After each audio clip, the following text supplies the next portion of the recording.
Hi, Bashar. And to you, good day. This is Jareen. Oh, all right, if you insist. I have been working with, well, first of all, I've been married for 26 years All right. to a non-metaphysical man. Oh, all right. Non-metaphysical man. Is that the name of the person? Non-metaphysical man. No, his name is Jerry. Oh, all right. Jerry, the non-metaphysical man. Now, first of all, before we go on, you do understand that many people on your planet will be living the lives they need to live without necessarily knowing a stitch about the idea you call metaphysics. Yes, he did. All right. He did that. All right. So presently, though, I'm working with twin flame energy on the inner planes. Oh, all right. And Is this fun for you? Yes, we're accomplishing a world service work. All right. So, Is this representative of your highest joy? yes, it is. Oh, well, thank you. So my question about that is, will I soon be in a new relationship, and will we... Is this the voice of expectation? Yes. Are you saying you don't trust your reality to take you where you need to go?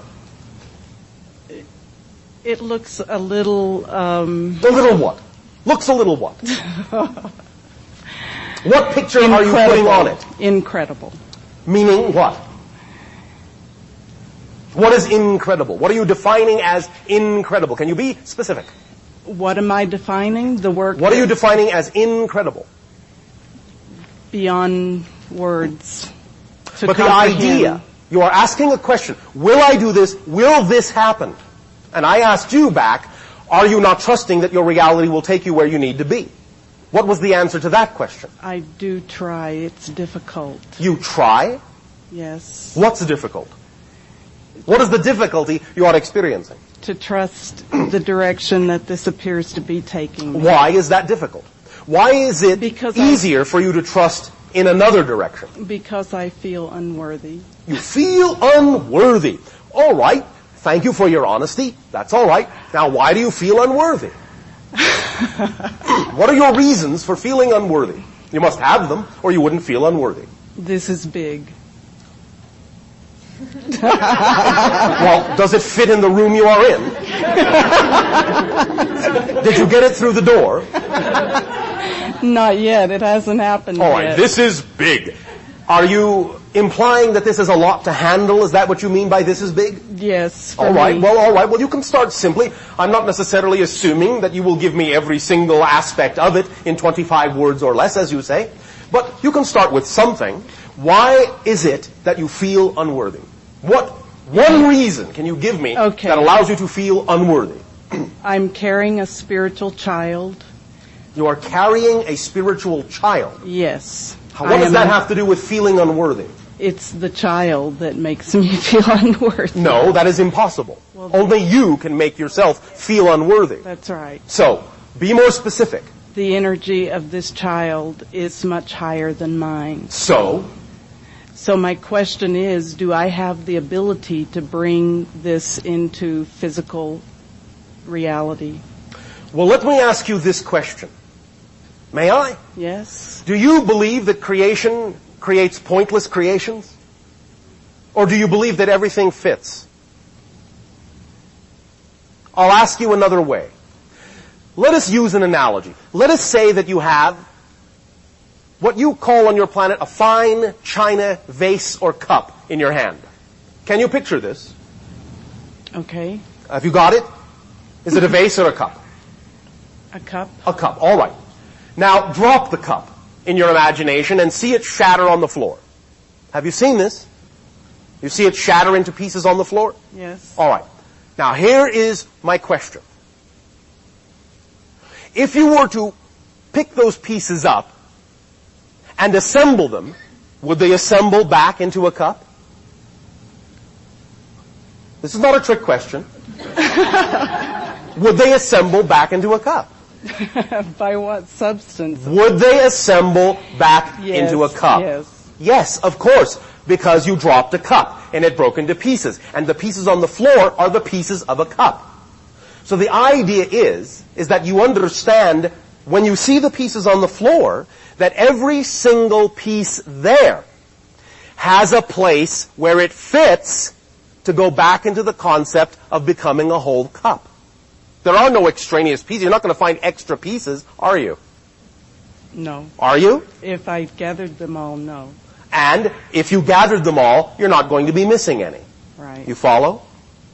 And let's, for the sake of this illustration, simply say that the pieces didn't go that far. You can see every single one of them so that you know you're going to have exactly just the right amount of pieces and that when you assemble them, they are going to be a cup. Are you following me so far? Yes. Therefore, you must understand that every single thing in creation is such a piece of the whole. There are no extraneous pieces and there are no pieces missing.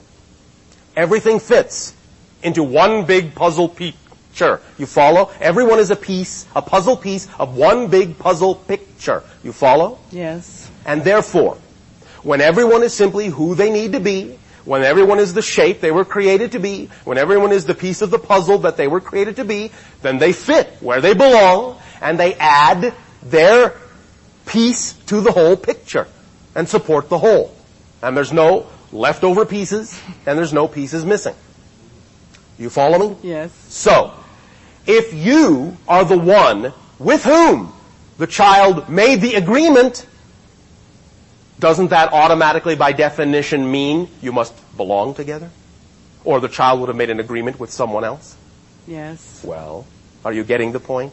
Yes. Then you must be equal, or it couldn't exist.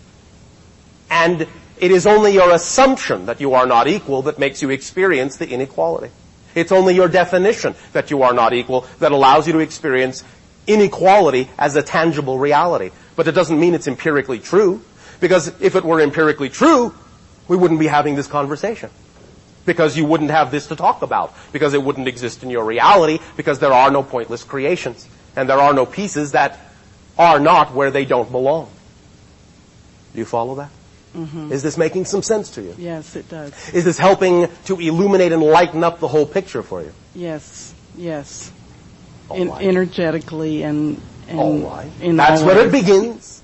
Let it sink in. It will permeate every aspect of your being. It will permeate every other area wherein you might still insist that you are not worthy.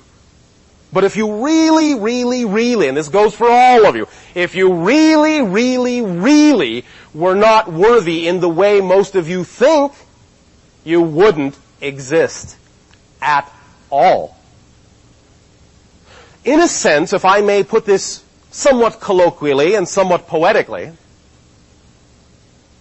there is a very, very large paradox at work.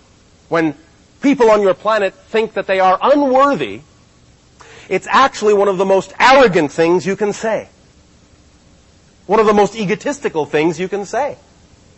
Because what you're saying is that, yes, everything in the universe fits perfectly except me. I stand out as the only unworthy aspect of all of creation. Look at me. You see the paradox in saying you are unworthy?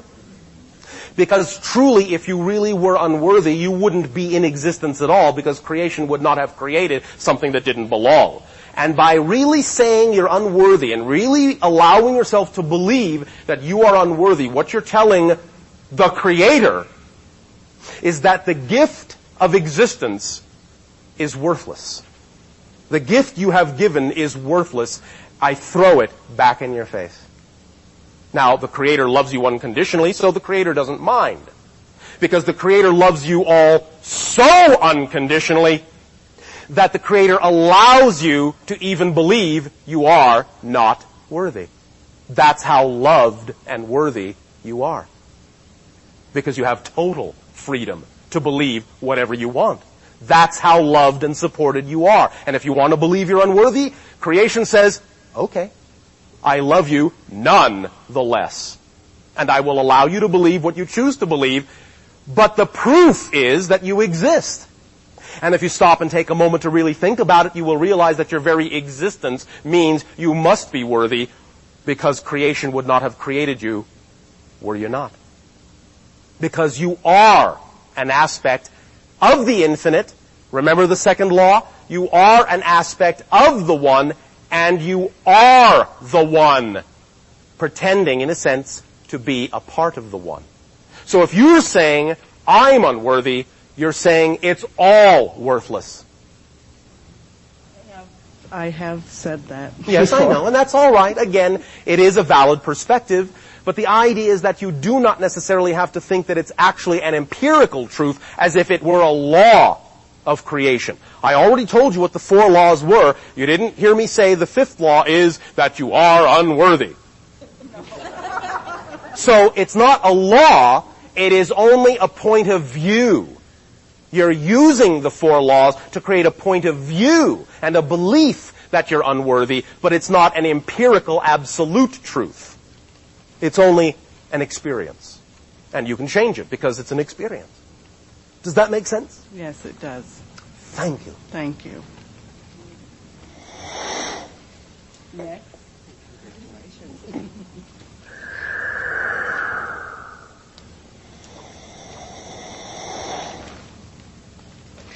Hello, Bashar.